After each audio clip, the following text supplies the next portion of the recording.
Hey guys, it's no secret that Halo Infinite's been rocky behind the scenes. While the game is fun to play, it's clearly incomplete and things are about to get even bumpier for 343. I'm sure you've heard that Microsoft intends to lay off 10,000 workers, with 343 taking a major hit.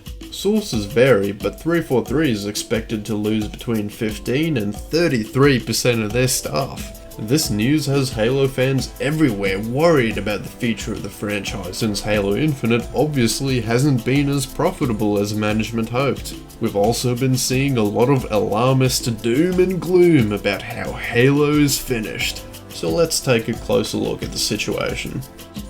Microsoft isn't gonna pull the plug on Halo. It ain't going in the blink stasis chamber. It's important to remember that Infinite was pretty popular when it launched, and there is still a dedicated and sizable fanbase that loves the series. For the time being too, the Master Chief is still Xbox's mascot. Microsoft isn't stupid enough to throw all that away. They understand that the target audience for this game isn't fictional. They've just not drawn that audience in. Clearly, they're going to be more modest with Halo now. In fact, Microsoft is going to be more modest in general because these layoffs are company-wide. 4.5% of Microsoft staff. For a company that big, which has a pretty large influence over society, these layoffs are going to affect you. And it's not just Microsoft, heaps of other companies have been having mass layoffs. Let's look at the ones from just this month alone. 6% of Alphabet? That much more than Microsoft will affect you. And what about last year? Halo is already in trouble, but now everything is in trouble because the economy is going to shit, and you've likely already felt it. The real effects of the pandemic are beginning now. We could even see another 2008, so don't be surprised if you see a lot of cool stuff being dumped on Facebook Marketplace. These layoffs are just another way companies are trying to save money to prepare for the storm, because they know it's coming. So I wouldn't say that Halo's situation is uniquely precarious, but nevertheless, things are going to be different from here on. What can we expect from Halo Infinite now? What should they do?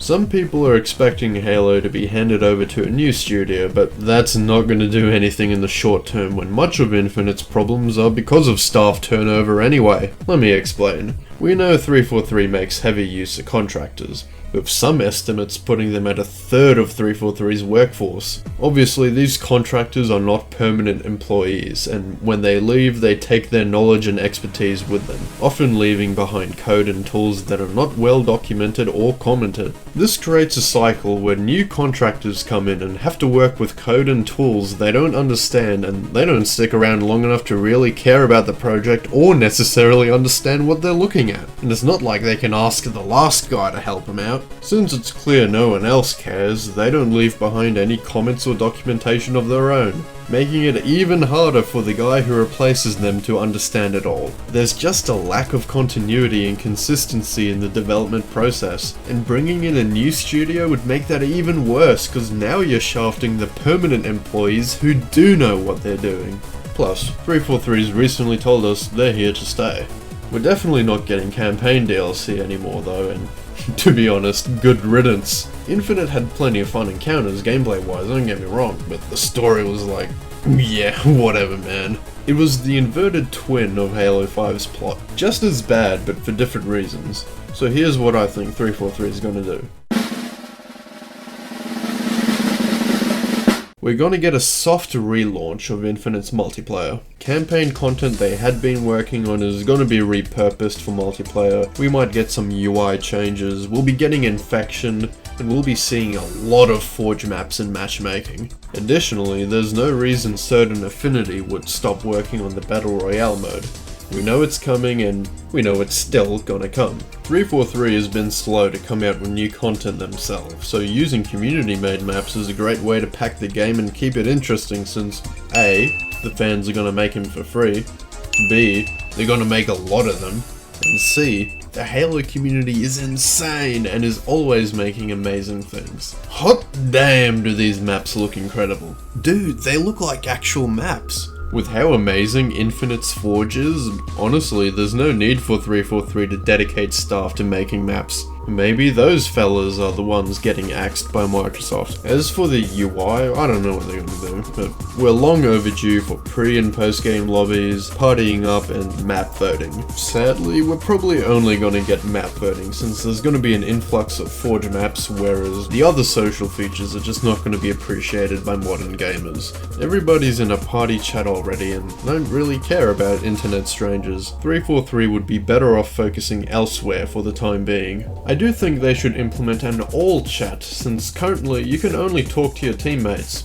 We all know the reason there's no all chat in Infinite is that people would cooperate with the enemy team to complete their challenges. And honestly, I get it, 343. You want people to actually play the game, and so do I. You might be thinking a good compromise would be to not track difficult challenges if you have all chat enabled, but players can circumvent this by getting a teammate who does have it enabled to speak to the enemy team on your behalf.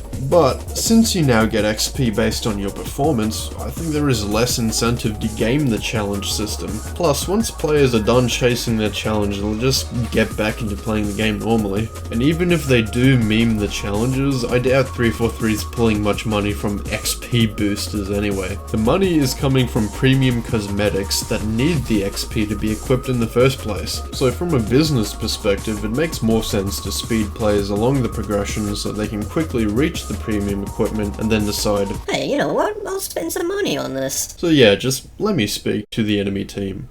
The elephant in the room I've been avoiding, though, is the management. So much of 343's top brass have left over the years, and you really gotta ask why this is. Some people are gonna say that 343's workers are just goofy dum-dums who are a pain to work with, but come on now, look at Halo 4. Yeah, it's conceptually flawed, but it's a technically competent game. Very much so. The core permanent staff at 343 aren't bad programmers. I think what management have been getting tired of is the contractor system that has made projects incohesive. Even if they wanted to get rid of it, so much work has already been produced through it that somebody inevitably has to look at that code. In a way, these layoffs might be good for 343 in terms of quality, since they've presumably got fewer contractors now.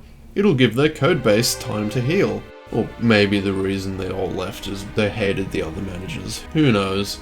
The point is, Halo's not dead. Microsoft ain't binning it, they ain't handing it over to another studio, and they certainly ain't selling it. But hey, money talks and clickbait walks. Singling out Halo, which has a large following, and repeatedly insisting that it's doomed, is gonna get lots of panic views. Last year I said Halo Infinite is going to be the best multiplayer shooter to check out in 2023, and I still believe that, and I think I've made it clear why it's still possible. Infinite has a great framework, the sandbox is really balanced, and they've put a lot of care into the maps. It's fun to play, and with Forge, it's going to have a lot of cool shit this year. So, this is Dandy, telling you why Halo is still dandy. Peace.